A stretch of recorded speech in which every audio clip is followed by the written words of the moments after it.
Estimate করলাম এই সময়টুকুতে আল্লাহ রাব্বুল আলামিন কাছে নেমে আসে প্রথম আসমানে, অর্থাৎ তার রহমত নিকটবর্তী হয় এবং তিনি আহ্বান করতে থাকেন তিনটা জিনিস। এক, কে আছো আমার কাছে কিছু চাইবে, যা চাইবে আমি তাই দেব। দুই, কে আছো আমার কাছে ক্ষমা চাইবে, আমি তোমাকে মাফ করে দেব। তিন, কে আছো আমাকে ডাকবে, আমি তোমার ডাকে সাড়া দেব।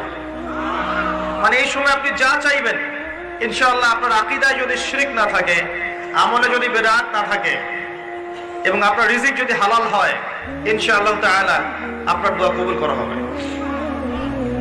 আল্লাহ পাক প্রত্যেক রাতেই নেমে আসেন। তাহলে লাইলাতুল কদরকে এত স্পেসিফিকলি ইম্পর্টেন্স দেওয়ার কারণ কি?